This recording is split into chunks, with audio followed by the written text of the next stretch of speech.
Hello commandos, welcome to Biomentors classes online. I am doctor Jitendra Singh. तो चलिए बेटा, genetics में हम आगे बढ़ते हैं। तो हम पढ़ रहे हैं principle of inheritance and variation. और पिछले दो लेक्चर में हमने क्या देखा? हमने मेंडेलियन इनहेरिटेंस को देखा, डेविएशन फ्रॉम मेंडलियन को देखा हमने, और हमने क्या देखा? इनकम्प्लीट डोमिनेंस क्या होता है, कोडोमिनेंस क्या होता है, ठीक है, दोनों में डिफरेंस क्या है, ब्लड ग्रुपिंग किस तरीके से होता है, वो सारी चीजों को हमने अच्छे से बेटा समझा हमने। ठीक है ना? क्लियर?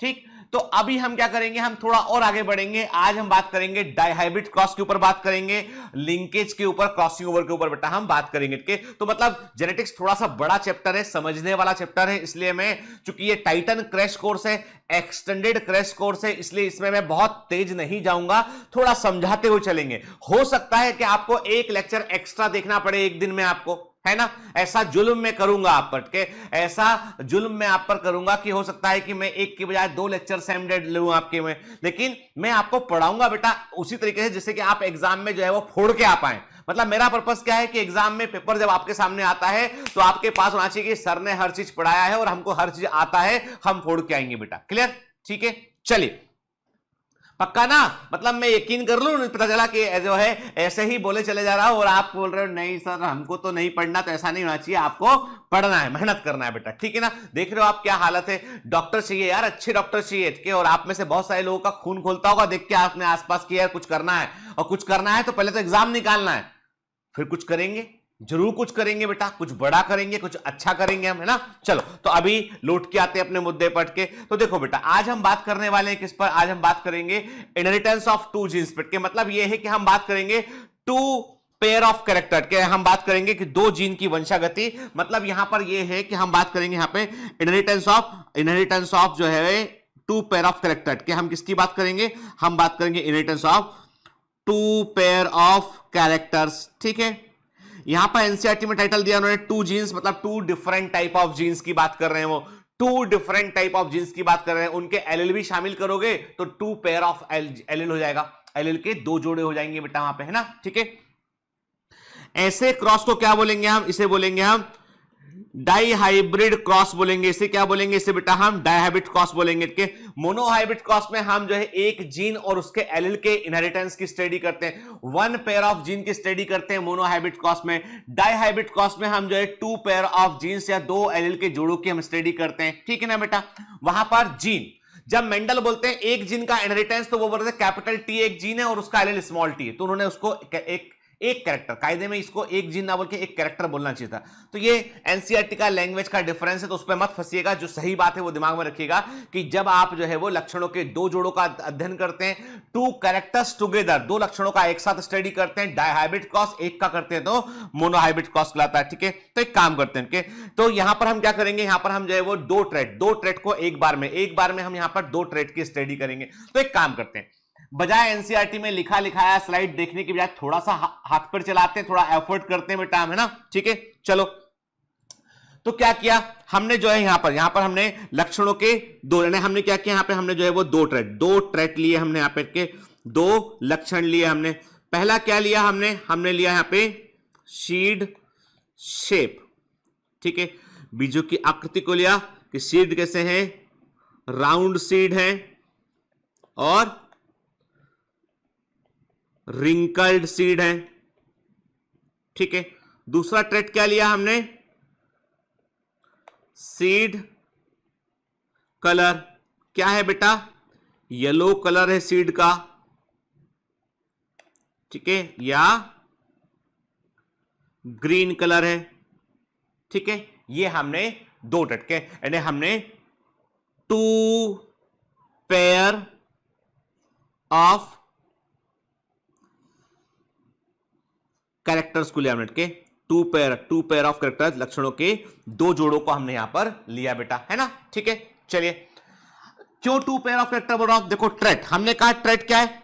सीड शेप एक ट्रेट हो गया, सीड कलर एक ट्रेट हो गया, पर सीड शेप में दो कैरेक्टर है बेटा, राउंड सीड,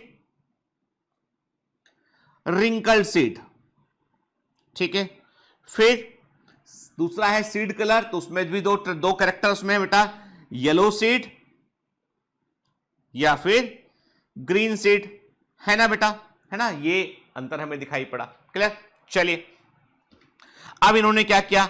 इन्होंने क्या किया, इन्होंने जो है एक काम किया, इन्होंने एक अब ये क्या करते हैं बेटा, ये जो है वो प्योर लाइन प्लांट को लिया इन्होंने, मेंडेलियन क्रॉस की बात कर रहे हैं इन्होंने, प्योर लाइन। अब देखो एक एक स्टेप को बड़े ध्यान से मैं सब्र से पढ़ा रहा हूं, तेज तेज पढ़ाकर जो है वो केवल अपने खाना पूर्ति नहीं करूंगा, सब्र से पढ़ाऊंगा, सुनिए ध्यान से। मतलब जितना आप क्रैश में पढ़ रहे हैं वो सब समझ में आपको अच्छे से आना चाहिए बेटा। अब सुनो मेरी बात के, कुछ चैप्टर में मैं तेज भी चलूंगा, है ना, ये मत एक्सपेक्ट करना कि हर जगह मैं स्लो रहूंगा। अब जेनेटिक्स हुआ, मॉलिक्यूलर बेस ऑफ इनहेरिटेंस हुआ, ये बहुत समझने वाले चैप्टर होते हैं बेटा, ठीक है। अब सुनो बात को ना, यहां पे क्या किया इन्होंने, दो प्योर कंट्रास्टिंग कंट्रास्टिंग कैरेक्टर को क्रॉस कराते हैं, प्योर लाइन प्लांट को लिया, प्योर लाइन मतलब प्योर होमोजाइगस को लिया इन्होंने। क्या लिया इन्होंने, एक लिया इन्होंने कैपिटल आर कैपिटल वाई, ठीक है ना। अभी नहीं मालूम हमें कि कैपिटल आर है कैपिटल वाई, अभी हमने लिख लिया बस, ठीक है। अच्छा एक काम करते हैं, ऐसा भी नहीं लिखते हम कि हम इसको ठीक है, आपको कंफ्यूजन नहीं होना चाहिए कोई तरह का, ठीक है, कोई तरह का कंफ्यूजन नहीं होना चाहिए हमको। तो हमने क्या किया, हम इसको हटाते हैं यहाँ पे, ठीक है ना। ठीक, क्या किया हमने यहाँ पे दो, अब सुनो जैसे जैसे किया मेंडल ने वैसे ही देखते हैं हम क्या किया इन्होंने जो है वो एक राउंड सीड, ठीक है, येलो कलर सीड वाले प्लांट को इन्होंने क्रॉस कराया, किससे, रिंकल्ड सीड ग्रीन कलर वाले प्लांट से इन्होंने क्रॉस कराया, ठीक है। ये क्या हो गई बेटा, ये हो गई है इनकी पेरेंटल जनरेशन हो गई, समझ में आई बात, पेरेंटल जनरेशन। F1 में क्या देखा इन्होंने देखा कि F1 में सुनो, अभी बिल्कुल हम एकदम समझ रहे हैं कि मेंडल ने क्या किया, उसको देख रहे हैं हम, ठीक है। F1 में क्या देखा इन्होंने देखा, F1 में सभी प्लांट जो मिले वो कैसे मिले, राउंड सीड येलो कलर वाले मिले। इसका मतलब ये हो गया डोमिनेंट कैरेक्टर क्या हो गया, ये F1 है बेटा, ये F1 जनरेशन है, दिस इज F1 जनरेशन। इसका मतलब डोमिनेंट कैरेक्टर क्या हो गया, round and yellow seed is the dominant character. तो सिंबल क्या दिया, हमने कहा ये प्योर लाइन था, तो कैपिटल आर कैपिटल वाई, ठीक है। ये क्या हो गया बेटा, ये हो गया स्मॉल आर स्मॉल वाई, है ना बेटा, ठीक है। गैमिट क्या बने होंगे यहां पर गैमिट बना होगा कैपिटल आर कैपिटल वाई, ये गैमिट बना होगा, यहां पर गैमिट बना होगा small are small Y, gamete बना होगा। अब गैमिट कैसे बनते, गैमिट बनाने का नियम दिमाग में डाल लो, कोई बच्चा नहीं भूलेगा, कोई बच्चा नहीं भूलना चाहिए। देखो बेटा, जब गैमिट बनाने के नियम की बात करते हैं तो इसका मतलब यह होता है कि आपके पास जो जीनोटाइप रखा है, जो gene capital R capital Y, ये क्या है, जीनोटाइप है, जीन को रिप्रेजेंट करता है। तो 4 जीन है, तो म्यूसिस के बाद गैमिट में कितने जीन होंगे बेटा, बताओ सोच के। म्यूसिस क्रोमोसोम नंबर को आधा करता है, जीन की संख्या को आधा करता है। तो यदि जीनोटाइप में 4 जीन दिखाई पड़ रहे हैं तो म्यूसिस के बाद गैमिट में 2 जीन होंगे। और याद रखना, 2 जीन एक ही जोड़े के नहीं हो सकते हैं, 2 जीन एक ही जोड़े के नहीं हो सकते हैं, क्योंकि होमोलोगस क्रोमोसोम आमने सामने अरेंज होते हैं। एनाफेज फर्स्ट में जब क्रोमोसोम का सेग्रीगेशन होता है तो कैपिटल आर, एक मान लो कैपिटल आर एक आर एक गैमिट में जाएगा, दूसरा आर दूसरे गैमिट में जाएगा। तो 2 आर गैमिट में 2 आर एक साथ नहीं जा सकते हैं, 2 वाई एक साथ नहीं जा सकते हैं। मतलब एक पूरा का पूरा क्रोमोसोम का जोड़ा, एक पूरा का पूरा जीन का जोड़ा गैमिट में एक साथ नहीं जाता है। तो या एक आर जाएगा एक वाई जाएगा, है ना बेटा, क्लियर। तो यहां पे पॉसिबिलिटी क्या है, कैपिटल आर कैपिटल वाई, सारे गैमिट एक समान बनेंगे, कैपिटल आर कैपिटल वाई, और स्मॉल आर स्मॉल वाई में सारे गैमिट एक समान बनेंगे, स्मॉल आर स्मॉल वाई। इसका मतलब F1 का जीनोटाइप क्या होगा, capital R capital Y small Y is the F1 plant, है ना। सभी कैसे होंगे बेटा, ऑल हेटेरोजाइगस, सभी हेटेरोजाइगस होंगे कि नहीं होंगे, होंगे बेटा, इतना नोट कर लीजिए एकदम। देखो बेटा, आप ये बस भले ही समझ लीजिए कि क्रैश कोर्स है, लेकिन कुछ चीजें ऐसी जहां पे हमको थोड़ा सा जो है वो नोट भी करना पड़ेगा, क्योंकि आपको ये सब चीजें जो है वो खुद से लिखनी है बेटा, तभी याद रहेंगी, अदरवाइज याद नहीं रहेंगी। ठीक है, क्लियर। चलो नोट किया इतना, आगे बढ़ते हैं। अब आपके पास क्या है, आपके पास है capital R capital Y small Y, F1 है। इसको आपने सेल्फिंग करा दिया, इसको आपने सेल्फिंग करा दिया, क्या कराया आपने, इसका स्वपरागण करा दिया आपने, है ना। ये हो गया मेल प्लांट और ये हो गया फीमेल, है ना, सेल्फिंग करा दिया आपने। अब जब सेल्फिंग करा दिया तो क्या होगा बेटा, मतलब जो F1 था उसको आपने जो छेड़ नहीं किया, उसको आपने कहा कि इसका सेल्फ पॉलिनेशन करने देते हैं इसको, ठीक है। अब यहां पर गैमेट बनेंगे। अब गैमेट बनाने का एक फॉर्मूला दिमाग में रखो बेटा, फॉर्मूला है 2 to the power n, ठीक है। n का मतलब है टाइप ऑफ गैमेट का फॉर्मूला है 2 to the power n, n का मतलब है नंबर ऑफ हेटेरोजाइगस पोजीशन, कितनी हेटेरोजाइगस पोजीशन है। पहले तो आप कभी भी कोई जीनोटाइप दे रखा हो तो नंबर ऑफ हेटेरोजाइगस पोजीशन पता लगा लो। कैसे, मैंने कहा ये एक हेटेरोजाइगस पोजीशन, ये एक हेटेरोजाइगस पोजीशन, दो हेटेरोजाइगस पोजीशन है तो 2 में n का वैल्यू क्या रखेंगे, 2 रखेंगे, मतलब 4 तरह के गैमेट यहां पर बनेंगे। क्या बनेंगे, 4 तरह के गैमेट यहां पर बनेंगे बेटा। पहले तो गैमेट का सन, ये भी एक क्वेश्चन है, मैं जो भी चीजें बता रहा हूं क्रैश कोर्स में सब एमसीक्यू पर्सपेक्टिव से बता रहा हूं बेटा, ठीक है ना, है ना। तो क्या कहा मैंने आपसे कहा बेटा कि capital R small R capital Y small Y दो हेटेरोजाइगस पोजीशन रिप्रेजेंट करता है 2 to the power n, n का मतलब है नंबर ऑफ हेटेरोजाइगस पोजीशन, आपने n का वैल्यू 2 रखा आपने तो कितना आ गया, 4 आ गया, तो मतलब 4 तरह के गैमेट बनेंगे। 4 तरह के गैमेट बनना चाहिए, एक चीज मालूम चली।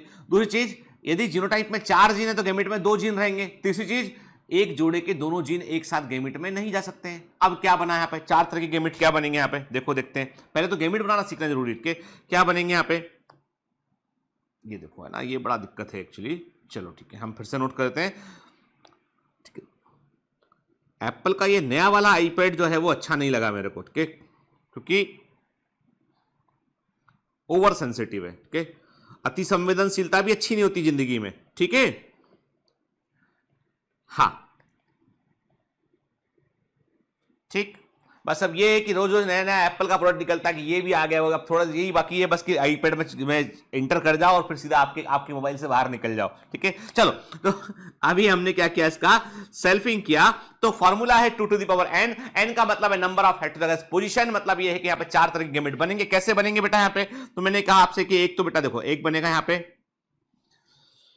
देखो नंबर 1, 4 तरह के गैमेट बनेंगे, ये तो क्लियर बात है। हमने कहा 1 2 3 and 4 हमने बोल दिया बनेंगे, क्लियर किया हमने।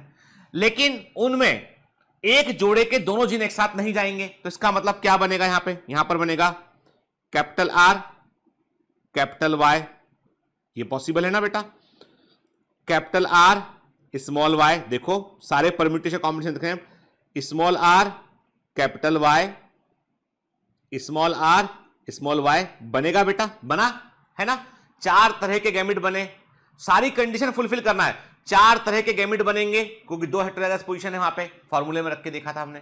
फिर नंबर 2, एक जोड़े के दोनों जीन एक साथ नहीं जाएंगे। नंबर 3, गैमेट में नंबर ऑफ जीन जो जीनोटाइप है उसका आधा होगा, 4 में से 2 दिखाई पड़ रहे हैं, एक जोड़े के दोनों जीन नहीं जा रहे, तो ये पॉसिबिलिटी बनी। यहां भी 4 तरह के गैमेट बनेंगे बेटा, कैसे बनेंगे, कैपिटल आर कैपिटल वाई, ठीक है, कैपिटल आर स्मॉल वाई है ना, स्मॉल आर कैपिटल वाई, ठीक है, और स्मॉल आर स्मॉल वाई बनेंगे, ठीक है। अब चेकर बोर्ड में कितने खाने बनाओगे आप, मैं बताया हूं आपको बैठ के, अब ये बातें भूलोगे तो पिटाई लगेगी, क्या लगेगी, पिटाई लगेगी कि भले ही आप जो है वो देखो साल भर के से जो कमांडो पढ़ते आ रहे हैं ना, वो तो मेरे को उनको मालूम है कि पिटाई का मतलब सर बोल रहे हैं पढ़ लो बेटा प्यार से, ठीक है, और जो नए लोग हैं उनकी सच में पिटाई लगेगी, ठीक है ना, ठीक है। तो इसलिए ना इस चीज को समझो। चेकर बोर्ड मैंने बताया था बेटा कि हमेशा एक पेरेंट के गैमेट का number multiply by the second parent का गैमेट का नंबर, तो चेकर बोर्ड में खानों की संख्या आएगी 4 into 4। चेकर बोर्ड में आपको बनाने पड़ेंगे 16 खाने, ठीक है ना, चेकर बोर्ड में आप बनाओगे 16 खाने। कैसे,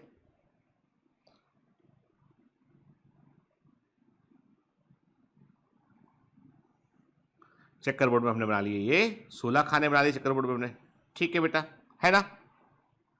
एक तरफ रखेंगे मेल गैमेट, एक तरफ रखेंगे फीमेल गैमेट। क्या मेल गैमेट रखा हमने, क्या मेल गैमेट रखा हमने, capital R capital Y, capital R small Y, small R capital Y, small are small Y, ऐसी ना, ठीक है, जो बनाए थे वही रख दिया हमने। फीमेल गैमेट रखा हमने पे capital R capital Y, capital R small Y, small R capital Y, small are small Y, है ना बेटा, ऐसी रखेंगे ना, बताओ देख के जरा, हाँ बोलो, हाँ जोर से बोलो, हाँ, मम्मी को लगना चाहिए कि बच्चा पढ़ रहा है। हाँ बोला जोर से उसने, मम्मी बोलेगी क्या हो गया मोबाइल फोन को देख के तुम हाँ जोर से क्यों बोल रहे हो, बोला सर बोल रहे थे ना, ठीक है, और सर थोड़े पागल हैं तो वो बोलते हैं कि थोड़ा पागल जैसा व्यवहार किया करो, ठीक है। अब देखो अरे यार ऐसा मत करना, मम्मी बोलेगी कि सच में पागल था सर।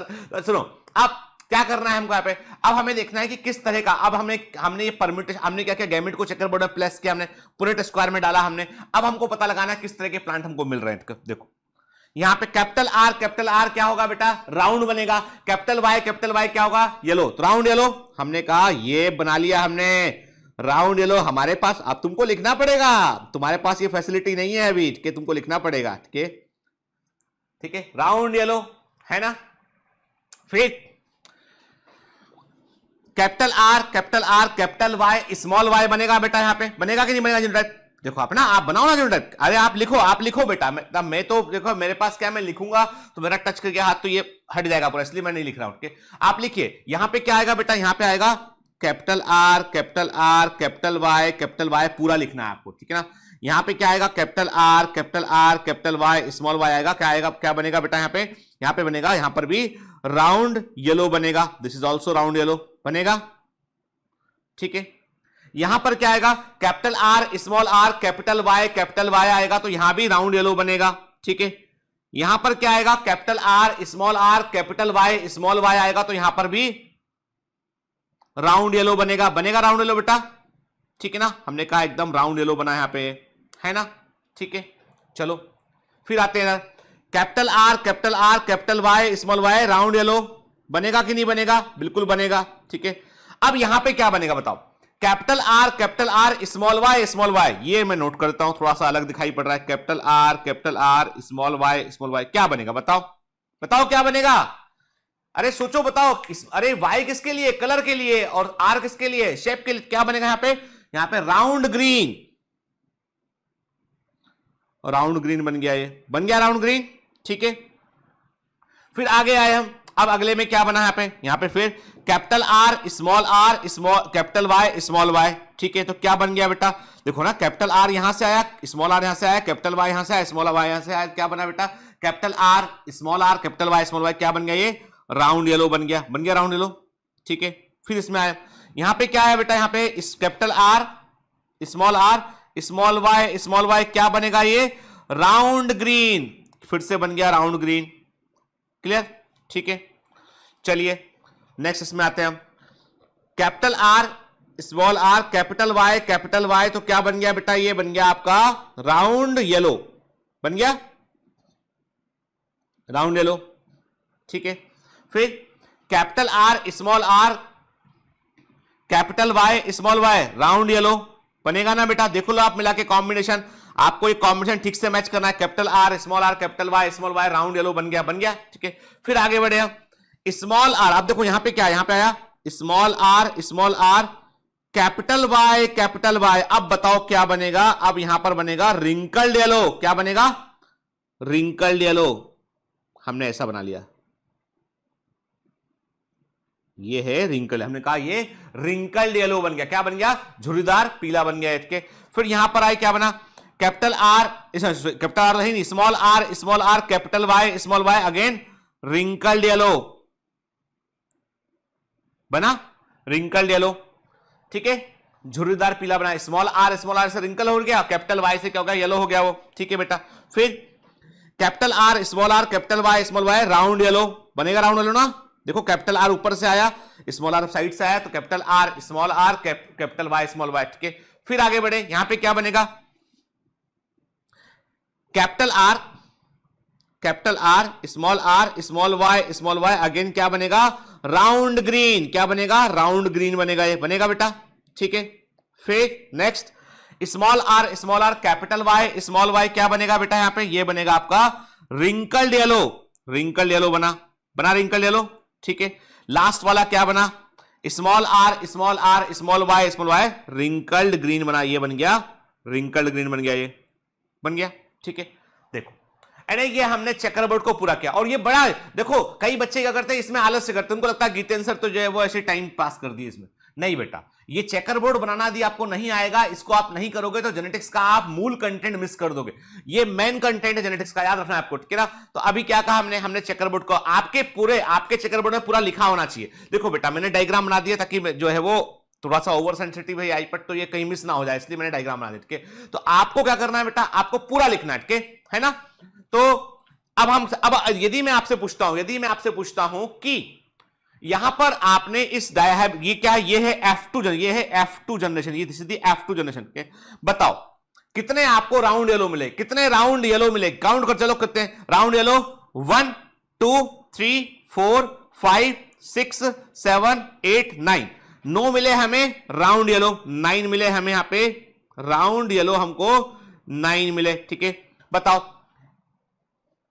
कितने हमें जो है वो राउंड, कितने हमको राउंड येलो मिले हमें के, कितने हमको जो है वो राउंड ग्रीन मिले हमें, ठीक है। देखते हैं राउंड ग्रीन 1 2 3, 3 मिले हमें यहां पे राउंड ग्रीन, 3 मिले हमें। कौन से मिले बेटा, 1 2 एंड 3। कितने हमको जो है रिंकल्ड येलो मिले, गिनो 1 2 एंड 3, 3 क्या मिले हमें, 3 हमें मिले यहां पे रिंकल्ड येलो। आप भी गिनो बेटा, साथ में गिनो आप, रिंकल्ड येलो 3 मिले आपको के, और एक क्या मिला, एक मिला आपको यहां पे रिंकल्ड ग्रीन, एक मिला। रेशियो रटना नहीं, हमको समझना है कैसे निकला। इसका मतलब डाइहाइब्रिड क्रॉस में जब लक्षणों के दो जोड़ों का एक साथ अध्ययन करते हैं, डाइहाइब्रिड क्रॉस में हमको फिनोटिपिक रेशियो क्या मिलता है, मिलता है 9:3:3:1 मिलता है। सुनो बात ध्यान से, यहां पर मेंडल सामने आते हैं पिक्चर में, ठीक है, कि क्या तस्वीर क्या है असली। वो कहते हैं देखो, जब डाइहाइब्रिड क्रॉस किया, दो कैरेक्टर का एक साथ स्टडी किया, तो हमको फिनोटाइपिक रेशियो मिलता है 9:3:3:1 मिलता है। आई बात समझ में? अरे बात ये समझ में आई यहां पे भाई कि मोनोहाइब्रिड क्रॉस में क्या मिल रहा था, 3:1 मिल रहा था, एक कैरेक्टर में 3:1 मिल रहा था, दो कैरेक्टर में 3:1 मल्टीप्लाई बाय 3:1, मैथमेटिक्स 3 × 3 9, 3 × 1 3, 1 × 3 3, 1 × 1 1। अरे मेंडल तो बिल्कुल सही निकले, मेंडल तो बिल्कुल सही बात बोल रहे हैं, ये कुछ नहीं है, ये मोनोहाइब्रिड का ही मल्टीपल है। मोनोहाइब्रिड का फिनोटाइपिक रेशियो था 3:1, डाइहाइब्रिड में हमने क्या किया, 3:1 मल्टीप्लाई बाय 3:1 कर दिया, 9:3:3:1 आ गया। मतलब जेनेटिक्स एक पैटर्न को फॉलो करती है, एक प्रक्रम को फॉलो करती है, और ये बड़ा इंपॉर्टेंट रूल था, ठीक है। इससे क्या मालूम चला, इससे मालूम चला the inheritance of one character is independent of the inheritance of another character. इससे मालूम चला कि एक लक्षण की वंशागति दूसरे लक्षण की वंशागति से स्वतंत्र होती है। क्या होती है, इंडिपेंडेंट होती है। इसीलिए हम क्या बोलेंगे, इसीलिए हम बोलेंगे tinning tinning law of independent assortment. क्या बोलेंगे, नहीं, टिनिंग टिनिंग को छोड़ दो, हम बोलेंगे लॉ ऑफ इंडिपेंडेंट असॉर्टमेंट, कि एक लक्षण की वंशागति दूसरे लक्षण की वंशागति से स्वतंत्र होती है, ठीक है। The inheritance of one character is independent of the inheritance of another character. बताया कि नहीं बताया, तभी तो 3:1 मल्टीप्लाई बाय 3:1 क्या, तो 9:3:3:1 आ गया, आया कि नहीं आया, ठीक है।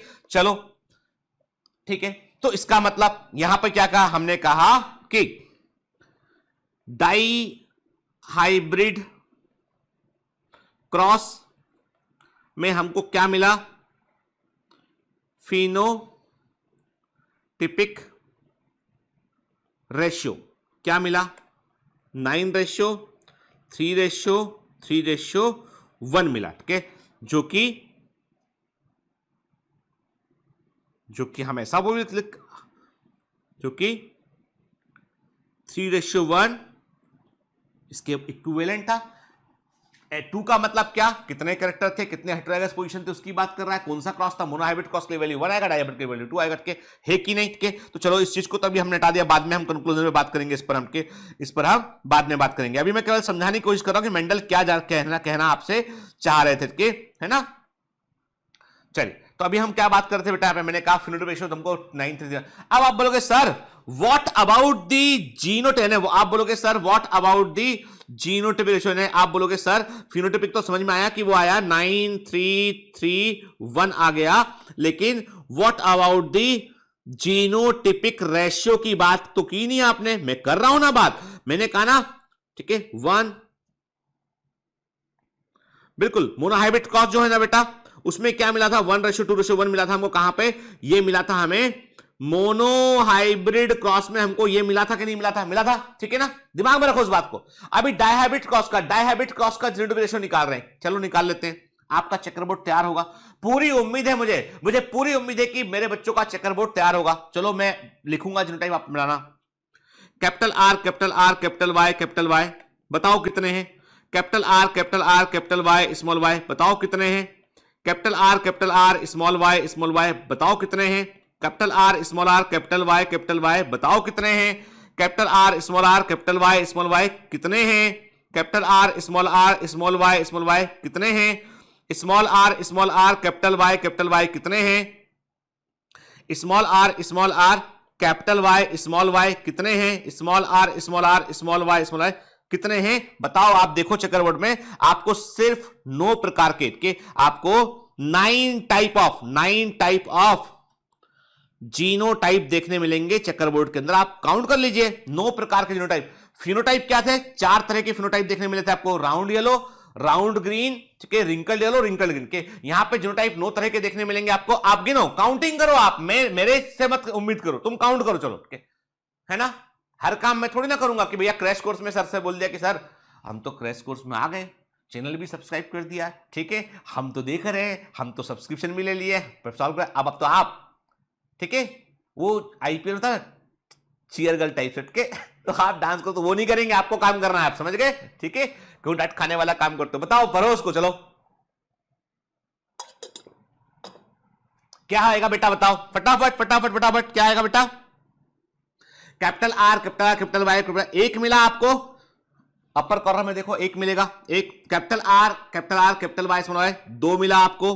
कैपिटल आर स्मॉल वाई आपको 1 मिलेगा आपको, ठीक है। कैपिटल आर कैपिटल वाई आपको 2 मिलेगा।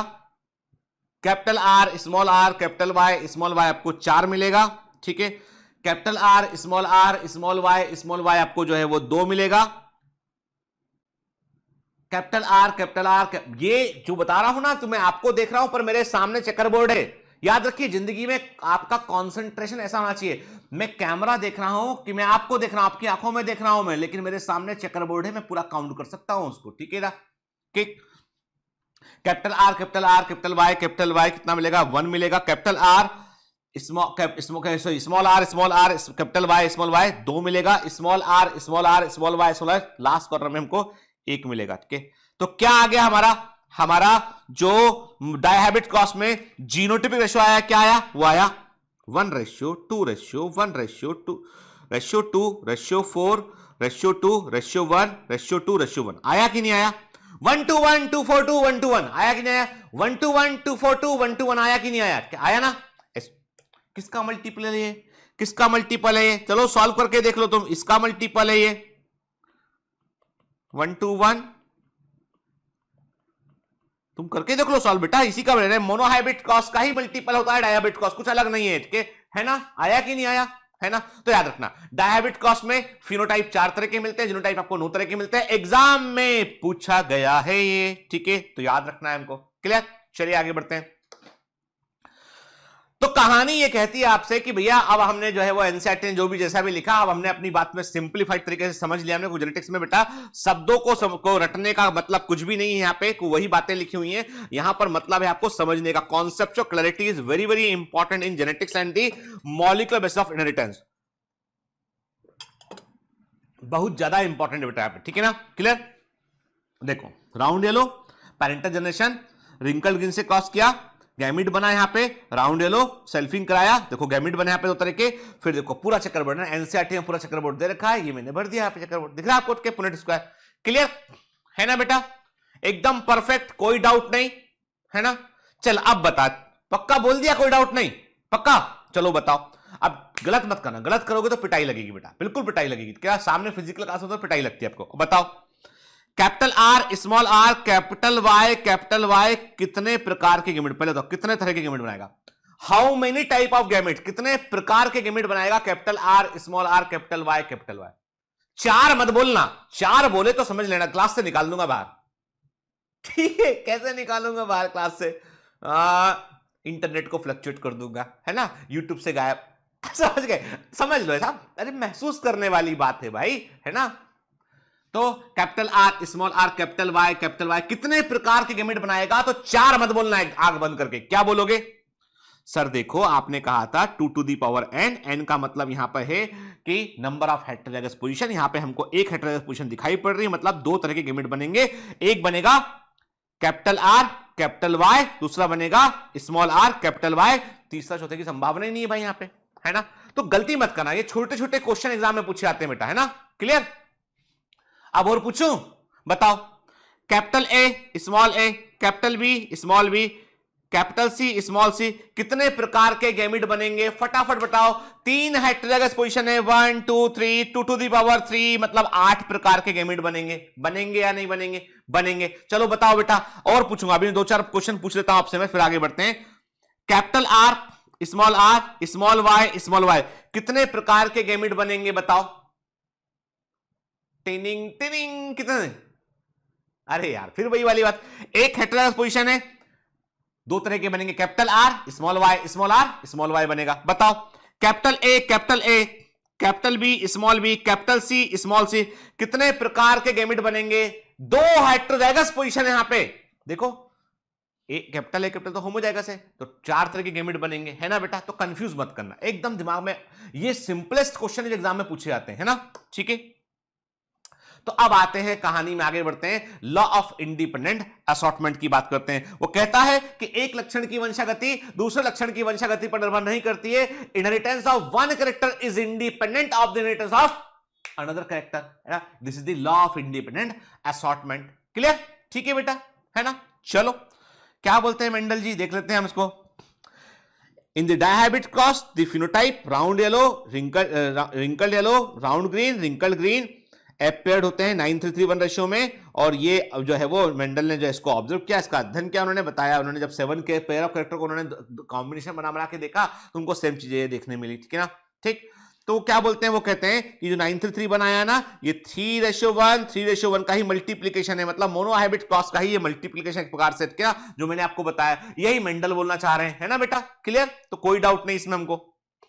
फिर मेंडल ने क्या बोला, उन्होंने लॉ ऑफ इंडिपेंडेंट असॉर्टमेंट का नियम दिया डायहाइब्रिड क्रॉस के आधार के, डायहाइब्रिड क्रॉस के आधार पर मेंडल ने लॉ ऑफ इंडिपेंडेंट असॉर्टमेंट का नियम दिया और बतलाया उन्होंने कि एक लक्षण की वंशागति, एक लक्षण का इनहेरिटेंस दूसरे लक्षण के इनहेरिटेंस पर डिपेंडेंट नहीं होता है, उससे इंडिपेंडेंट होता है। मतलब कैपिटल आर कैपिटल वाई के साथ भी जा सकता है, स्मॉल वाई के साथ भी जा सकता है, और ऐसे ही प्रकार से स्मॉल आर कैपिटल वाई और स्मॉल वाई दोनों के साथ जा सकता है। मतलब यह है कि कोई भी एक जोड़े का कोई भी जीन दूसरे जोड़े के किसी भी जीन के साथ में कॉम्बिनेशन बना सकता है, ठीक है, क्लियर। तो याद रखो, अब इसमें चेकर बोर्ड में बेटा कुछ बातें दिमाग में डाल लो आप, ठीक है, वेरी वेरी इंपॉर्टेंट। जैसे मैंने आपसे कहा,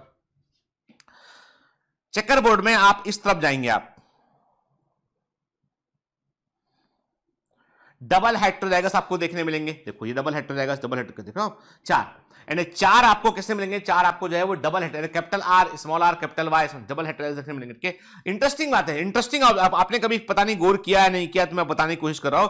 यहां जाओगे आप, सभी आपको होमोजाइगस मिलेंगे, देखिए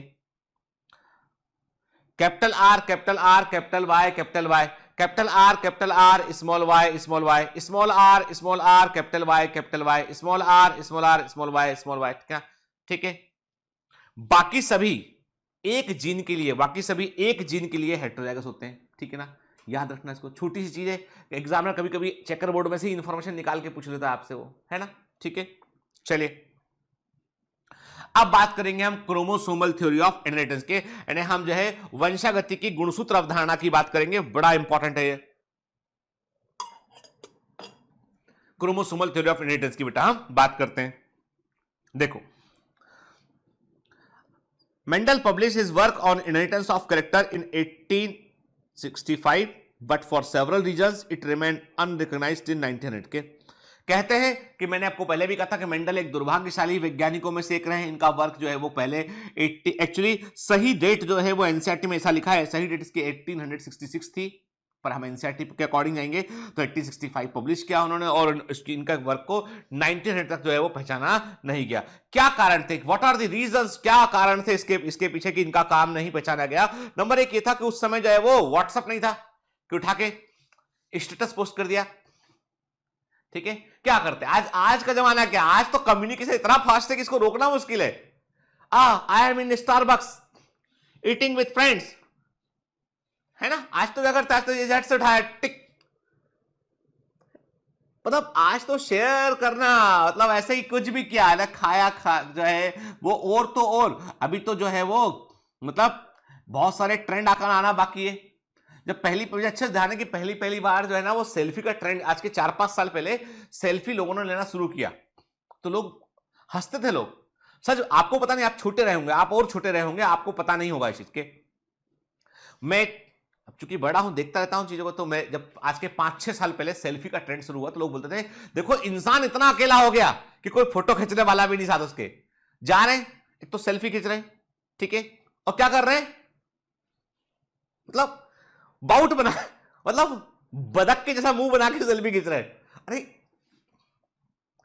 सेल्फी तक तो हमको बात समझ में आई, पर ये बाउट की बात हमको बिल्कुल समझ में नहीं आई, आज भी समझ में नहीं आई। आप में से किसी को यदि फंडा क्लियर हो तो बता देना मेरे को कि इसका मतलब क्या है, मतलब इसका पर्पज क्या है, इसका उद्देश्य क्या है, क्यों खोजा गया है इसके। और ये जो इनोवेशन है ये करता कौन है, मैं तो सोचता यार कि ये इंसान कौन रहता होगा जो इतना इनोवेटिव टाइप का है कि उन्होंने ये भी खोज लिया कि भाई बदक के समूह बनाओ। अच्छा वो डॉग के समान जीभ बाहर निकाल के सेल्फी नहीं खींच रहे लोग बाग, ठीक है ना, है ना। तो चलो ठीक है, यहां तक तो भी है कि चलो बाउटी बना के फोटो खींच रहे हैं, लेकिन लोगों ने ट्रेंड निकाला, बड़ा बड़ा मजा आया, है ना।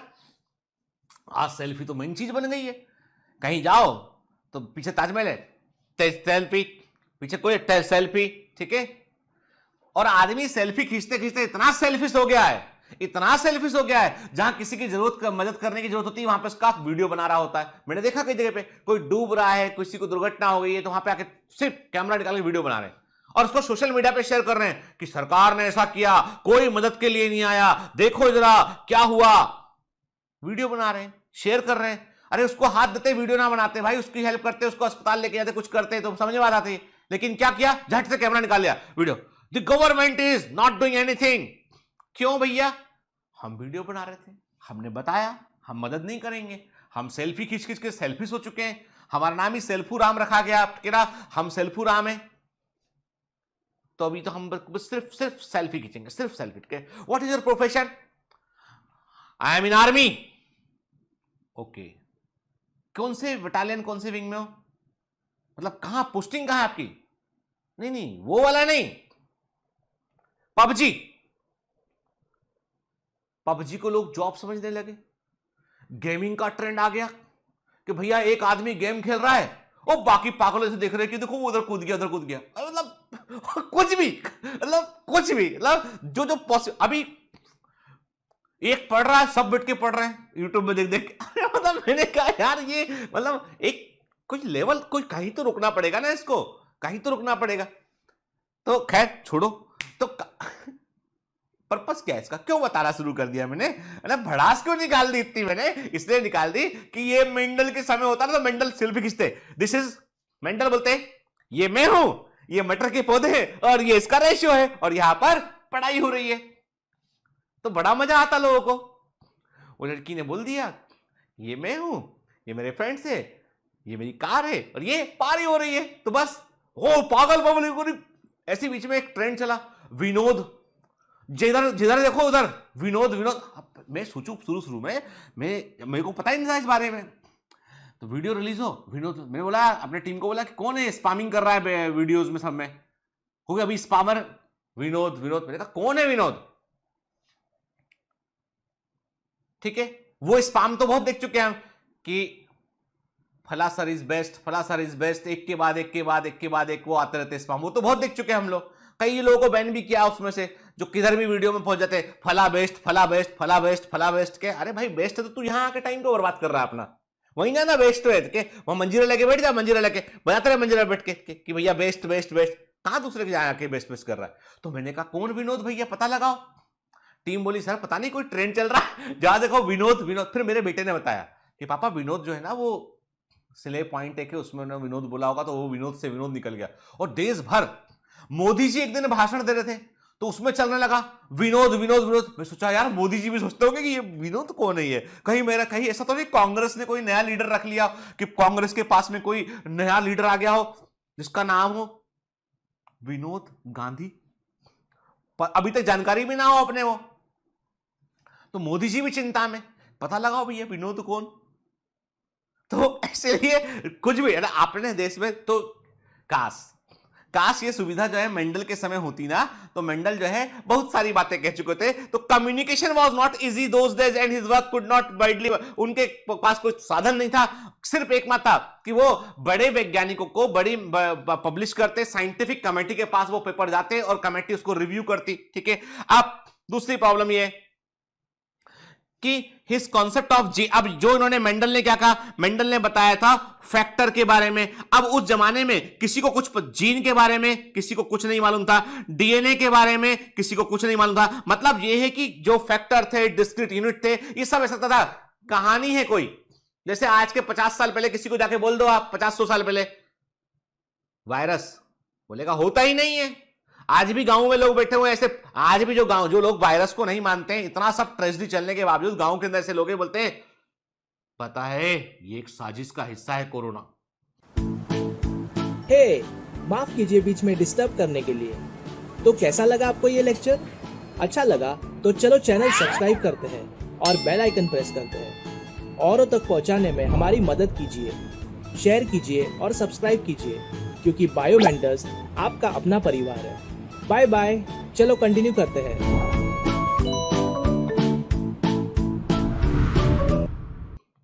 ये मालूम है ये सब लोगों ने मिलकर साजिश की है वो ऑर्गन के लिए, गैंग चल रहा है पूरा।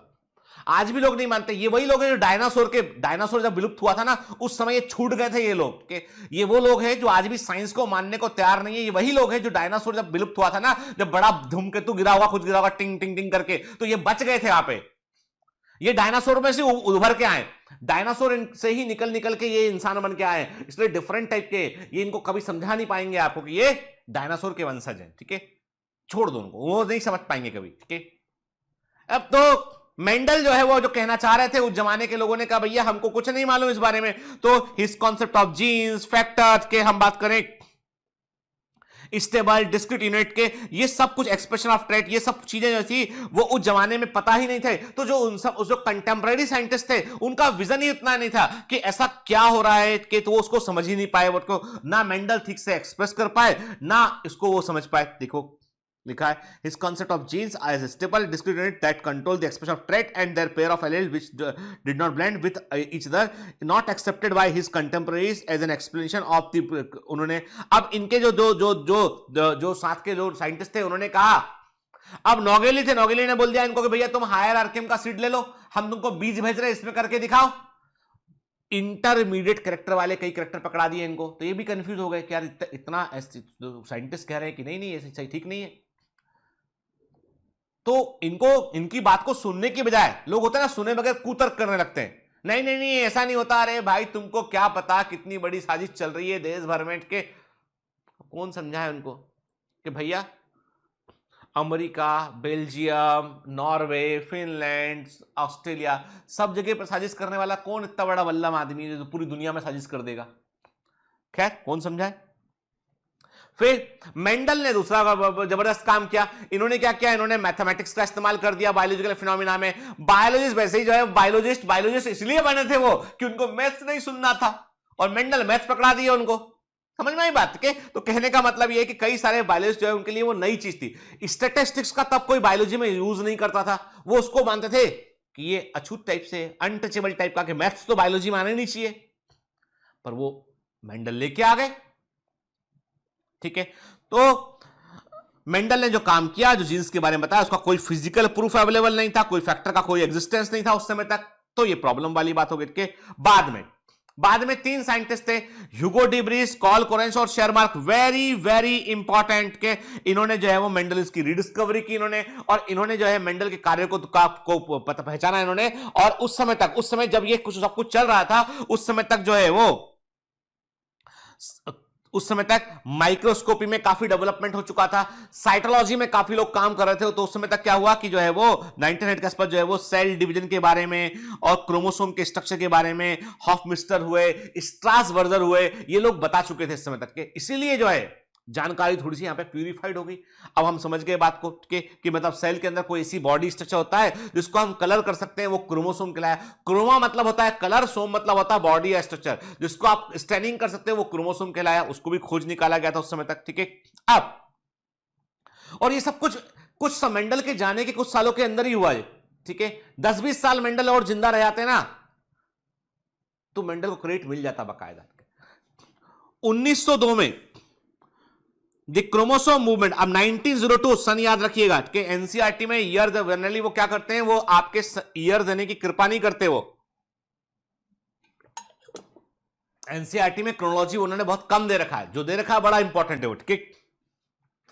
1902 में मियोसिस की स्टडी करने के दौरान क्रोमोसोमल मूवमेंट को देखा, पर अध्ययन किया गया, तब देखा वॉल्टर सटन और बॉबी रीड के। तो याद रखिएगा यहां पे जो पॉइंट दिमाग में रखना है आपको वो है क्रोमोसोमल थ्योरी ऑफ इनहेरिटेंस। वो क्या है बेटा, वो पॉइंट है क्रोमोसोमल थ्योरी ऑफ इनहेरिटेंस, ठीक है। क्रोमोसोमल थ्योरी ऑफ इनहेरिटेंस, ठीक है। किसने दिया इसको, सटन एंड बॉबी। याद रखिएगा आपके कीनोट सबसे अधिक काम आएंगे इस चैप्टर में, क्योंकि इस चैप्टर में एनसीईआरटी ने जिस प्रकार लिखा है चैप्टर को, तो उसको पढ़ के समझने में दिक्कत होती है, इसलिए आपके कीनोट्स को बहुत ही सिंपलीफाई किया गया है। आपके जो कीनोट्स हैं वो एनसीईआरटी पर बेस्ड हैं, लेकिन उनको सिंपलीफाई किया गया है, उनमें से वो कंटेंट निकाल के दिया गया है जिसको आप आसानी से समझ सके। इसलिए कीनोट्स यहां पर इस चैप्टर में कीनोट्स बहुत ज्यादा काम के हैं बेटा, ठीक है ना। और इंटरेक्टिव कीनोट्स हैं, तो आप में से कई बच्चों को बार बार बोल रहे हैं इसका, तो मैं कह रहा हूं बेटा आपसे कि आपको खुद ही आंसर करना है उनका, के जो छोटे छोटे fill in the blanks NCERT पढ़िए, लेक्चर को ध्यान से सुनिए और वो आंसर भरिए आप जरूर, वो आपके काम का बेटा, ठीक है ना। बहुत इंपॉर्टेंट है। इंटरेक्टिव कीनोट्स आपने दी सॉल्व पूरे कर लिए, मैं कहता हूं आप 360 आउट ऑफ 360 लेके आएंगे बायोलॉजी में, ठीक है, बिल्कुल मत घबराइए। चलिए, सटन एंड बॉबरी ने क्या देखा कि उन्होंने कहा कि जो क्रोमोसोम का व्यवहार है कि वो जोड़ा बनाते हैं, गैमिट बनते समय अलग अलग हो जाते हैं। मेंडल ने कहा था कि प्रत्येक जीव में कारक का जोड़ा होता है, गैमिट बनते समय कारक अलग अलग हो जाते हैं। यहां पर भी दिखाई पड़ रहा है कि गैमिट बनते समय क्रोमोसोम अलग अलग हो रहे हैं। उन्होंने कहा कि बिहेवियर ऑफ क्रोमोसोम जो है वो जो मेंडल ने जो बताया था, जीन्स का बिहेवियर, फैक्टर के बिहेवियर के बारे में बताया था, उसके समान हमें दिखाई पड़ता है, जो मेंडल के नियमों को बतला रहा है। मतलब इन्होंने कहा कहीं ना कहीं कोई कनेक्शन जरूर है, मतलब जो क्रोमोसोम है उनमें और जो मेंडल के कारक हैं उनमें कोई कनेक्शन जरूर है। यहां से पहली बार यह बात मालूम चली कि वंशागति में जो व्हीकल है, जो व्हीकल ऑफ हेरिडिटी है, जो वंशागति का वाहन है, जो व्हीकल ऑफ हेरिडिटी है, वो है क्रोमोसोम। ये मालूम चल गया यहां से, ठीक है। तो क्या हुआ, मैंने कहा आपसे कि अब हमें मालूम चल चुका कि क्रोमोसोम का बिहेवियर जो होता है ये बिल्कुल जो है वो मेंडल के कारकों के व्यवहार के समान होता है, ठीक है। देखते हैं क्या देखा। इन्होंने कहा कि जो मेंडल फैक्टर है, जिन्हें हम कहते हैं गैमिट बनते समय जो है सेग्रीगेशन ऑफ कैरेक्टर्स होता है, ठीक है। कब होता है ये मियोसिस की एनाफेज फर्स्ट में होता है। याद रखना आपको, वेरी वेरी इंपॉर्टेंट। कैसे बोलोगे आप, समझो बात को, okay?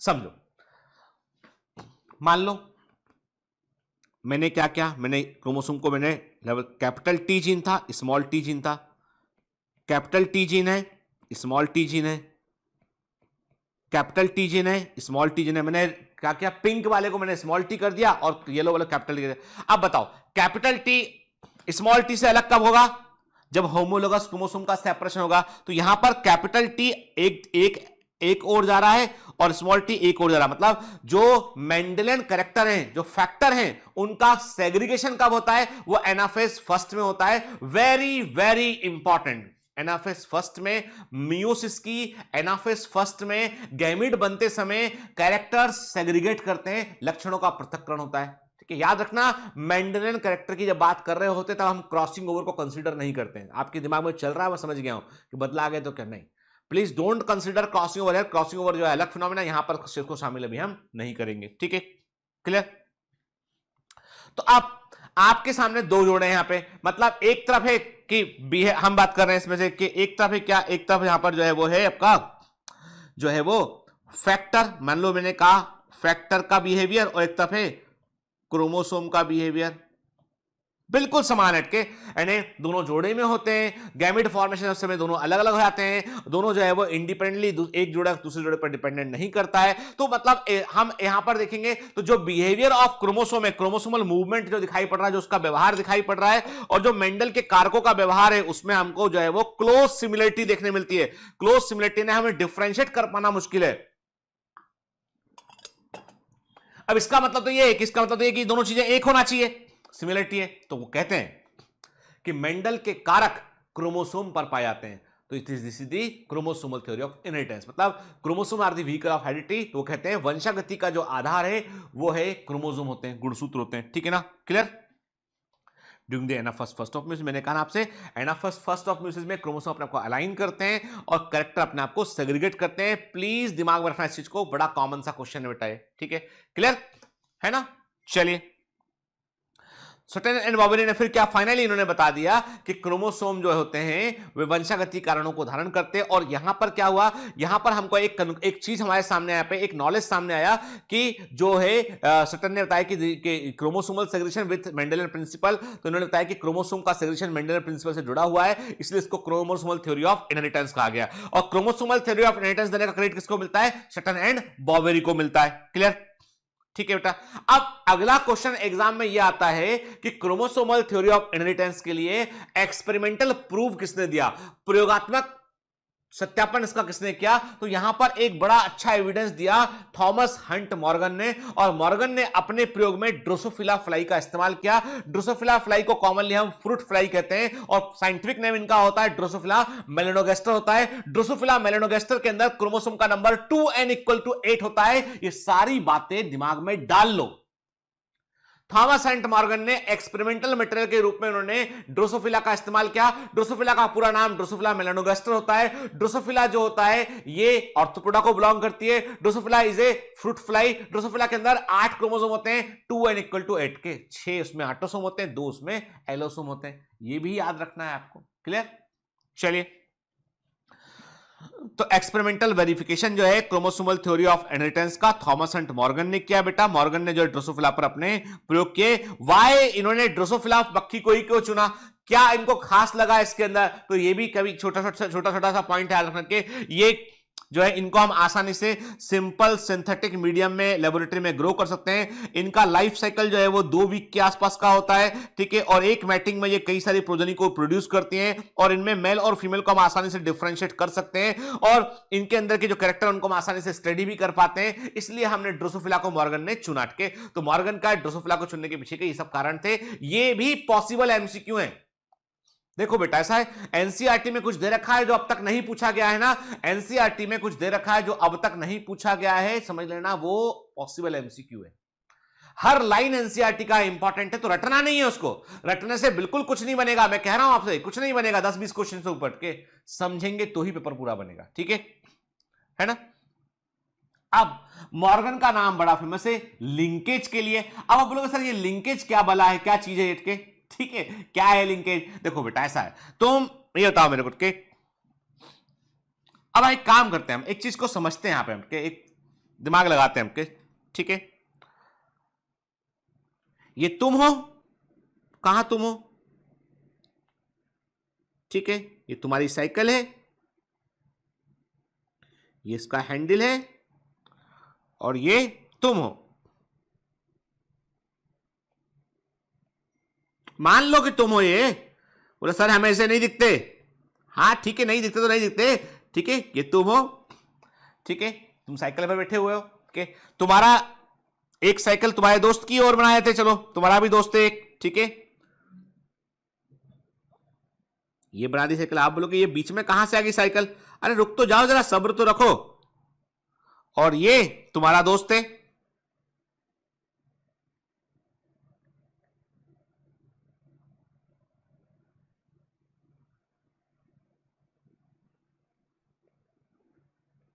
कितनी सुंदर पेंटिंग बनाई ना मैंने, such a beautiful. I am the best, one of the best painter in this world, ठीक है। ऐसे लोग होते हैं कॉन्फिडेंस रखने वाले, जिनको लगता है कि वो श्रेष्ठ था बैठ के, तो बोलने में क्या जाता है कि oh my God such a beautiful wonderful painting. तो अभी सुनो, ठीक है, ये तुम हो, ठीक है, ये तुम हो, ये है फ्रेंड, ठीक है ना? ठीक, आप दोनों साइकिल से जा रहे थे कहीं पर, सडनली आपके दोस्त ने कहा कि, क्या कहा? जाती हूं मैं, जल्दी है क्या? तो उन्होंने कहा हम अपने घर जा रहे हैं अभी, ठीक है ना? और तुम जो है वो तुम अपने घर चले जाओ, ठीक है? दोनों अलग अलग चले गए। दोनों अलग अलग क्यों चले गए? क्योंकि दोनों अलग अलग साइकिल पर सवार थे, ठीक है? दोनों अलग अलग साइकिल पर सवार थे, अलग अलग जगह चले गए के मतलब ये है कि they have their on vehicle, तो वो दोनों अलग अलग चले गए, ठीक है? कोई दिक्कत नहीं। लेकिन कहानी में ट्विस्ट आया, ठीक है? कहानी में ट्विस्ट यह आया कि साइकिल है, ठीक है? साइकिल का ये हैंडल है, ठीक है? तुम मतलब यह तुम बुरा नहीं मान जाना, कोई है बोल दिया हमने यहाँ पे, ठीक है? तुम बोलोगे सर हमको ऐसा बोल देते हो आप, है ना? ठीक है, ऐसा नहीं, ये, ठीक है? फिर समझ गए ना? फिर ये,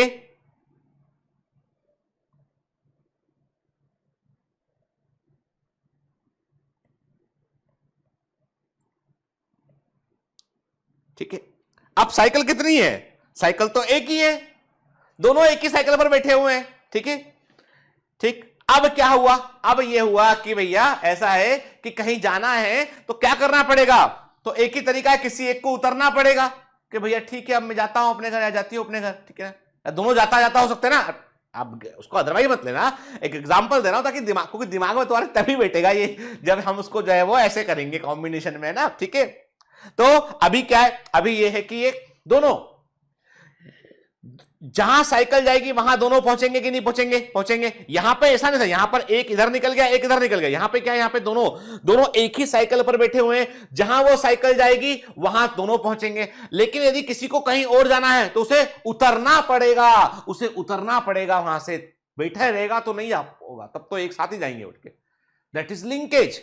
ये जुड़ गए हैं just because of their cycle, जुड़ गए हैं, है ना? बात समझ में आई? अब कहानी में आया नया मोड़, ठीक है? नया मोड़ कहानी में यह आया कि जो साइकिल है वो है क्रोमोसोम, ठीक है? और ये जो दिख रहे हो जो पर्सन बने हुए हैं, साइकिल पर बैठे हुए पर्सन जो बने हुए हैं वो है जीन, ठीक है? एक क्रोमोसोम पर एक से अधिक जीन प्रेजेंट हो सकते हैं, सीटें लगी हुई हैं ऐसी, और इन सीटों को बोलते हैं लोकस। क्रोमोसोम पर यहां पर जीन मिलते हैं, उन्हें हम लोकस बोलते हैं। तो जहां जहां साइकिल जाएगी सभी जीन वहां पहुंचेंगे।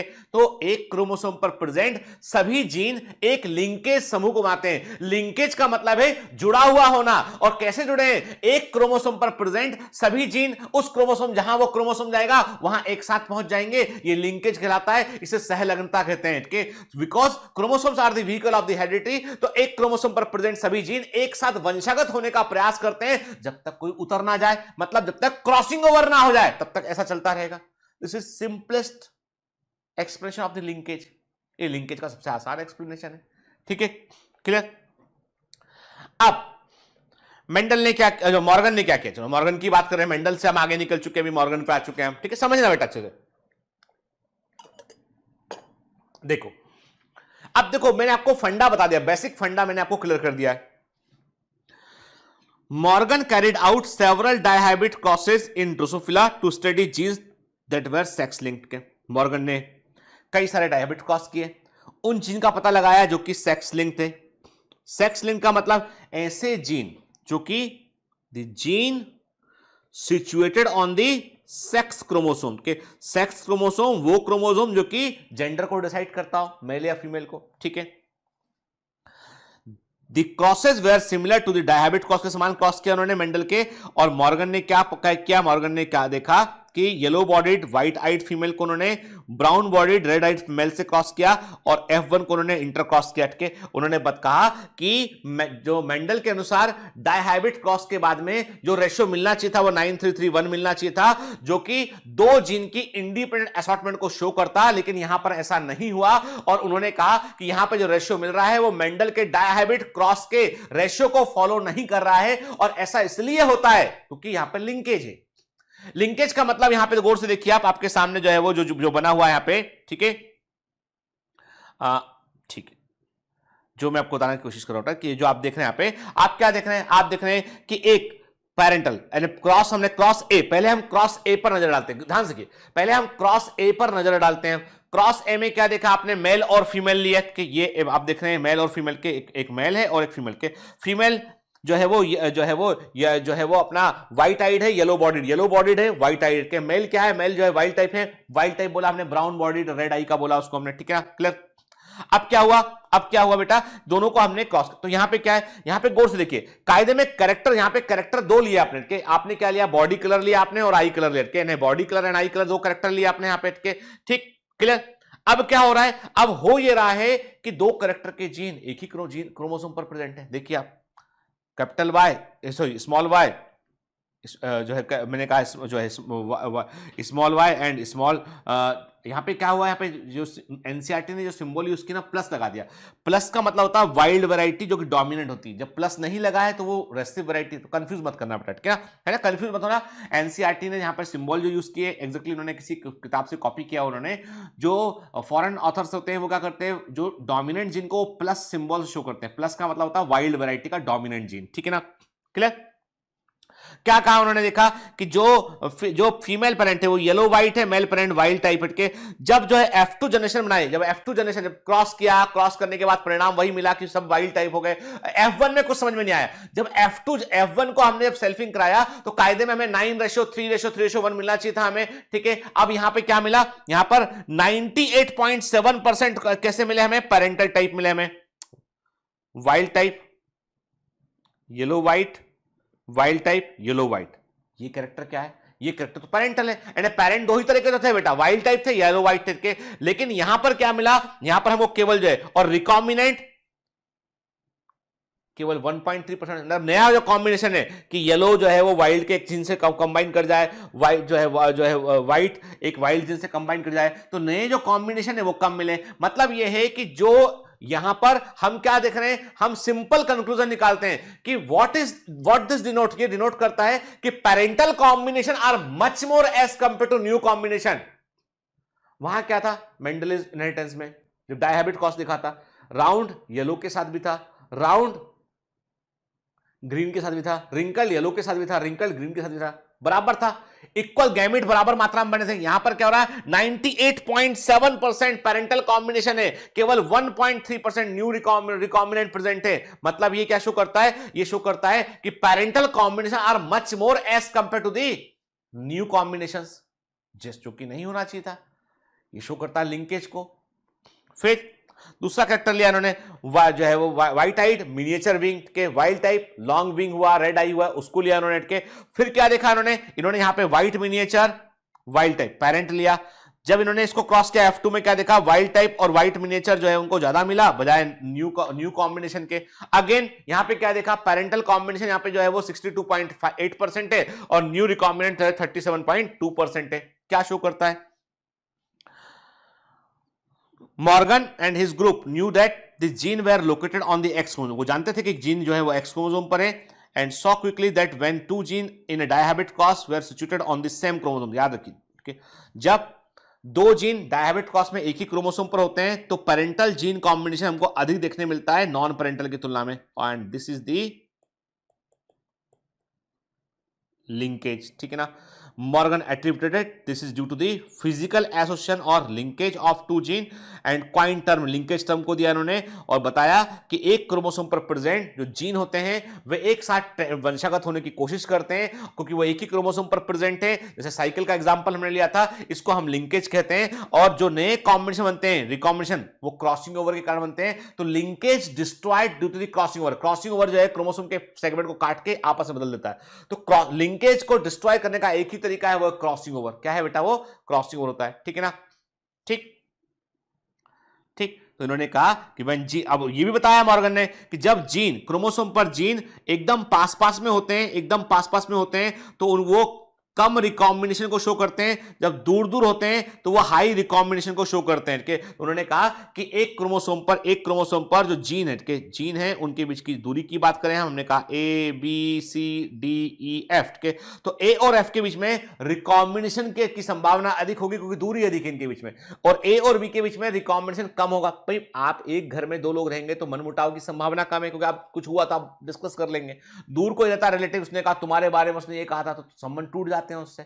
वही वाली बात है, कहीं भी क्रोमोसोम काटोगे आप, कहीं भी काटोगे क्रोमोसोम, तो ए और एफ को तो अलग अलग होना ही है, ठीक है, लेकिन ए और बी को अलग अलग करने के लिए आपको एक पर्टिकुलर पॉइंट पर ही काटना पड़ेगा। तो जाहिर सी बात यह है कि एक क्रोमोसोम पर यदि लिंकेज दिखाई पड़ रहा है तो जीन के बीच की दूरी जितनी अधिक होगी, लिंकेज उतना कम होगा। मतलब the linkage is inversely proportional to the distance between the gene. Gene के बीच की दूरी जितनी अधिक होगी, लिंकेज उतना कम होगा, और लिंकेज जितना स्ट्रांग है मतलब जीन के बीच की दूरी उतनी कम होती है। क्लियर, याद रखेंगे इस चीज को। इसी इंफॉर्मेशन का इस्तेमाल किया था जो है मॉर्गन के स्टूडेंट अल्फ्रेड स्टूटेवेंट ने। ये बेटा नीट 2021 का एक्सपेक्टेड क्वेश्चन है, मैं कह रहा हूं आपसे, स्टूटेवेंट के ऊपर क्वेश्चन है नीट 2021 में, वो पूछेंगे आपसे, तो आपको याद रखना बेटा ये चीज, ठीक है, क्लियर है ना। तो जो अल्फ्रेड स्टूटेवेंट जो है, इन्होंने क्या किया, इन्होंने जीन के इन्होंने कहा कि फ्रीक्वेंसी ऑफ रिकॉम्बिनेशन की इन्होंने बताया कि इन्होंने जेनेटिक मैपिंग के फंडे को दिया। इन्होंने कहा कि जब भी कभी जेनेटिक मैपिंग करोगे ना, तो आप एक काम करना, आप जो है वो यूनिट रखना, आपने कहा 1 सेंटीमॉर्गन यूनिट, मतलब 1% क्रॉसिंग ओवर को ये शो करता है। रेगुलर क्लासेस में हमने अच्छे से पढ़ा हुआ है इसके बारे में, ठीक है बेटा, अभी हम उतना डिटेल में नहीं जाएंगे।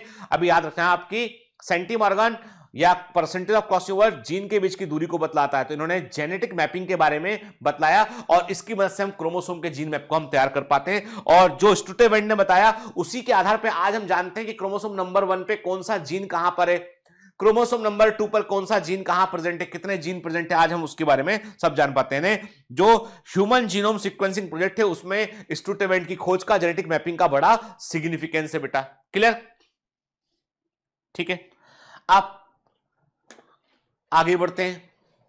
बोर तो नहीं हो गए, पहले बताओ बेटा,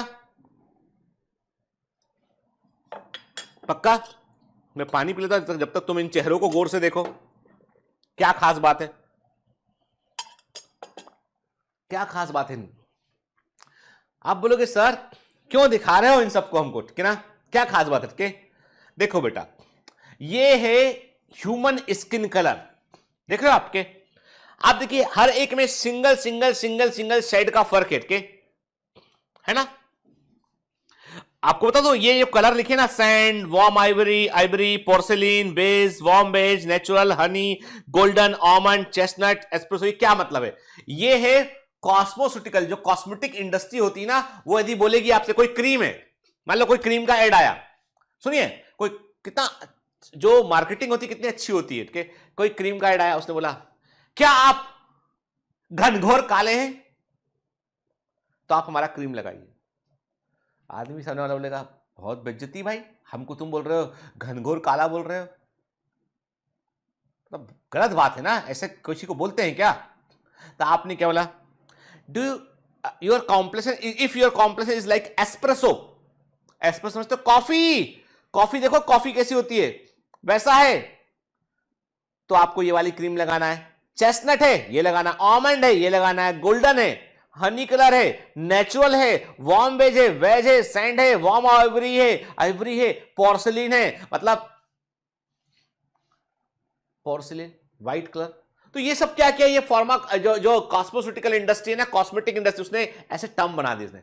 लेकिन हमें वहां नहीं जाना, हमें कॉस्मेटिक इंडस्ट्री की बात नहीं करना, हमें बात क्या करना है कि क्या कारण है इसके पीछे, कि व्हाई दिस इज, क्यों ऐसा है कि कॉम्प्लेक्शन सबसे फेयर, काम उससे काम उससे काम उससे काम, देखो एक शेड का फर्क है, एक शेड का फर्क आपको दिखाई पड़ रहा है, एक सिंगल शेड के, ये क्यों है? मतलब कोई तो कारण होगा इसके पीछे। यहां पर बात आती है किसकी? चलो पहले एक काम करते हैं, फिर हाइट की बात करते हैं। आज यदि हम सारे लोग इकट्ठे हो जाएं एक साथ, कभी ना कभी तो मिलेंगे जरूर, कोरोना कभी ना कभी जाएगा, मिलेंगे भाई के, तो इकट्ठे हो जाएं एक साथ तो क्या पाएंगे? हम पाएंगे कि हम में से अधिकांश लोगों की, लड़कों की बात करें, अधिकांश लड़कों की हाइट जो है वो 5 foot 6 inch, 5 foot 7 inch, 5 foot 8 inch, 5 foot 9 inch, 5 foot 10, ये हाइट हो। लेकिन 6 फुट 2 इंच के लड़का कोई होगा, संभावना थोड़ी कम है, कम लोग मिलेंगे। मेरी हाइट है 5 फुट 8 इंच, ठीक है ना, मैं बहुत लंबा नहीं हूं, 5.8.5 ऐसे, 5 फुट 8.5 इंच या 5 फुट 8 इंच के। भारती की वो 5 फुट 5 इंच, यही पूछना चाह रहे थे ना, ठीक है, तो 5 फुट 4 इंच है उसकी, 5 नहीं 4, कॉमन हाइट है ना, मतलब ये आते हैं मीडियम वर्ग। लेकिन आपको कुछ लोग ऐसे मिलेंगे, आप पाओगे अधिकांश लड़कियों की हाइट जो है, गर्ल्स की हाइट जो है 5 फीट 2 इंच से लेके 5 फीट 5 इंच, 5 फीट 6 इंच के आसपास, 5.5, ये हाइट अधिकांश girls, most of the girls की हाइट होगी 5 फीट 1 2 इंच से लेके 5 फीट 6 इंच 7 इंच के। ऐसी गर्ल्स बहुत कम मिलेंगी जिनकी हाइट जो है 5 फीट 11 इंच हो, वो एकदम टॉल। लड़कों की बात करें तो अधिकांश लड़कों की हाइट आपको मिलेगी 5 फीट 4-5 इंच से लेके 5 फीट 8-9 इंच के आसपास के। 5 फीट 10 11 12 इंच के लड़के कम दिखाई पड़ेंगे, है ना भाई। हम तो सेंट्रल इंडिया की बात करें, तुम बोलोगे हम तो पंजाबी हैं भाई, हम तो जो है वो हरियाणवी हैं, तो हम तो लंबे लंबे, अब बहुत सब अलग सब नॉर्थ ईस्ट के हैं तो वही हाइट थोड़ा कम होता है, पहाड़ी क्षेत्र के तो जेनेटिक्स भी वहां रोल प्ले करता है। लेकिन वहां का तो अभी छोड़ो उसको, अभी सिंपल सी बात है कि हाइट की बात करें तो आप पाओगे कि 5 फीट से कम या 5 फीट से कम लोग कम दिखेंगे, 6 फीट से अधिक लोग आपको कम दिखेंगे, बीच वाली मीटर का हाइट आपको अधिक देखने मिलेगी, है कि नहीं? ठीक है, ये सब क्या है? This all is the polygenic inheritance, कि ये है पॉलीजेनिक इनहेरिटेंस है। पॉली का मतलब कई सारे, जीन का मतलब कई सारे। देखो बेटा, मेंडल क्या बोलते थे? मेंडल बोलते थे कि एक फैक्टर है और वो एक कैरेक्टर को कंट्रोल करता है, ये बोलते थे मेंडल, ठीक है ना, ये मेंडल का मानना है, ठीक है। अब हमको क्या मालूम चला? हमको यह मालूम चला कि एक फैक्टर है, वो एक से अधिक कैरेक्टर भी कंट्रोल कर रहा था। याद है आपको, एक एग्जांपल लिया था हमने मटर के अंदर कि सीड स्टार्च ग्रेन का साइज और सीड का शेप, याद है आपको? प्लियोट्रॉफी कहा इसको हमने, क्या बोला था इसको हमने? प्लियोट्रॉफी कहा था। एक कारक एक से अधिक कैरेक्टर कंट्रोल होता है। लेकिन मेंडल को यह मालूम नहीं था, और आज हमको यह भी मालूम है there may be some character, कुछ कैरेक्टर ऐसे होते हैं कि they are control by more than one gene, एक से अधिक जीन के मिलने पर ये कंट्रोल होते हैं। There are certain character which are the very good example of the interaction of genes, and उनको बनाने के लिए आपको एक से अधिक जीन को आपस में इंटरेक्ट कराना पड़ता है, ठीक है। They are control by the more than one pair of alleles के, this is the polygenic inheritance के। ये एक से अधिक जीन से कंट्रोल होते हैं बेटा, और ये कई तरह के फिनोटाइप को प्रोड्यूस करते हैं, क्या क्लियर? और इसका सबसे बेस्ट एग्जांपल इसका जो है वो आपका है कि जो आपका ह्यूमन हाइट है, ह्यूमन स्किन कलर हुआ, ये इसके one of the best example में से बेटा एक होते हैं, ठीक है ना। इसको हम जो है वन ऑफ दी, आपका जो ह्यूमन स्किन कलर हुआ, ह्यूमन हाइट हुआ, ये पॉलीजेनिक इनहेरिटेंस का एग्जांपल होते हैं। अभी हम डिटेल में इसमें नहीं जाएंगे क्योंकि ये जो है एनसीईआरटी में जो है वो इंट्रोड्यूस किया गया इसको, ठीक है। तो हमको पता होना चाहिए कि पॉलीजेनिक इनहेरिटेंस का मतलब क्या होता है। रेगुलर क्लास में हमने ऑलरेडी पढ़ा हुआ है कि स्किन कलर का इनहेरिटेंस क्या होता है, निल्सन एलन ने क्या बतलाया था इसके बारे में, क्या रेशियो होता है, ठीक है। तो यहां पर यदि हम जो है यहां पर बात करें, हम तो क्या बात करेंगे, हम बोलेंगे यहां पे कि यदि हम डाइहाइब्रिड क्रॉस के अकॉर्डिंग बात करें कि यदि टू पेयर ऑफ कैरेक्टर को यदि हम यहां पर बात करें पॉलीजेनिक इनहेरिटेंस के लिए, तो वहां पर रेशियो क्या देखने मिलता है हमको? वहां पर रेशियो आता है 1:4:6:4:1 आता है, ठीक है ना, ठीक है। यहां पे सिंपल फंडा है कि more the number of dominant gene more is the expression के, जितने अधिक डोमिनेंट जीन है, कोई किसी का कलर जो है डार्क है, तो डार्क कलर का मतलब ये कि उसके पास सभी जीन डोमिनेंट हैं जो बॉडी कलर मेलानिन को प्रोड्यूस करते हैं। किसी का कलर जो है व्हाइट है, तो उसका मतलब उसके पास कोई भी डोमिनेंट जीन प्रेजेंट नहीं है, यही फर्क है। कॉम्प्लेक्शन को लेके कभी जिंदगी में बेटा जो है, मैं आपको एक चीज बता दूं आपको के, कभी भी लड़कियों को भी बता दूं, लड़कों को बता दूं, लड़कों को तो जनरली बहुत कम लड़कों को ऐसा फील होता है, पर गर्ल्स को लोग बाग कह के कि तुम्हारा तो कलर दबा हुआ है, तुम सांवली बहुत होती चली जा रही हो, तुम्हारा रंग तो काला पड़ गया है, तुम्हारा ये हो गया। जिंदगी में बेटा कभी भी याद रखना, ये स्किन कलर जो है ना, ये आपकी पहचान का प्रतीक नहीं होना चाहिए। आपके अचीवमेंट्स आपकी पहचान का प्रतीक होना चाहिए। This is just an skin, cover है सिर्फ बॉडी का, असली कंपार्टमेंट दिमाग के अंदर भरा हुआ है। This is just because of genes, ठीक है ना। और ऐसे लोग जो केवल स्किन कलर देखकर कुछ चीजों को डिसाइड करते हैं, वे बहुत ही पुरानी सोच के लोग हैं, ठीक है। तो पहले फुर्सत में तो जो है व्यक्ति को यह पता होना चाहिए कि चुनाव का सही क्राइटेरिया क्या है। चुनाव का क्राइटेरिया ही गलत है आपका तो कोई कुछ नहीं कर सकता, ठीक है। तो मैं और हमारे यहां आपको बता दूं मैं कि इंटरेस्टिंग बात, जब आप अमेरिका में या आप कभी यूरोपियन देश में किसी में जाएंगे ना, तो जो हमारा सांवला रंग है ना, this is much more attractive for them. उनको लगता है कि wow your skin colour is so good, so good skin, Indians have very flawless skin. अपन बोलते हैं मन में कि यार ये तो बहुत ही इतना गोरा आदमी, इतनी गोरी मैम, मतलब ये मतलब अपन अलग सोच रहे हैं, हम देहाती टाइप सोच रहे हैं, वो लगता है, वो उनको लगते हैं हम अट्रैक्टिव लगते हैं उनको। आपको भी जाके देखो यूएसए में आपको बहुत कपल ऐसे मिलेंगे, कॉम्प्लेक्शन का फर्क है उनमें। मतलब ये सब केवल वो है कि अब हम कश्मीर जाइए आप, सब फेयर दिखाई पड़ेंगे अधिकांश लोग आपको। मैं एक मैरिज फंक्शन में गया था दुबई में फंक्शन था वो, लेकिन दुबई में नहीं था बेसिकली। वो लोग जो थे जिनका फंक्शन था वो दुबई के बहुत बड़े, समझ लीजिए कि दुबई के अंबानी टाइप के लोग थे वो। उनके फंक्शन में जो है वो मेरे को भी कार्ड आया, तो मैं भी गया भाई, क्लोज लोग थे तो गए साथ में। तो वहां जब पहुंचे तो वहां पे देखा हमने, जब बैंक्वेट हॉल में जब फंक्शन चल रहा था, तो वहां पे जितने लोग थे वो सब जो है ऐसे, तो सब क्योंकि वहां पे जो इनवाइटेड लोग थे, कोई लोग जो है वो मिडिल ईस्ट के लोग थे, ठीक है। वो चूंकि एक मुस्लिम परिवार था वो, जिनसे हमारे बहुत अच्छे संबंध है, तो वो उनके यहाँ पे वो जितने रिलेटिव थे उनके, वो सब अरब से थे, यहाँ से थे, तो वो लंबे लंबे फेयर एकदम टर्किश, हाँ। मतलब वो देख के आपको लगे कि यार तब सब डिफरेंट ही टाइप का दुनिया है, पूरा अलग अलग होते, उनके लिए सब नॉर्मल, ठीक है। आपने लिए कि ये क्या है, वहां सब वैसे ही पाए जाते हैं। तो ये जो है ना, ये जो भेदभाव है ना, कि हम आदमी को देखकर बोलते हैं कि ये अच्छा सुंदर है, अच्छा है, अरे अरे सुंदर क्या हो, 60 साल की उम्र में 70 साल की उम्र में मैच कर लेना।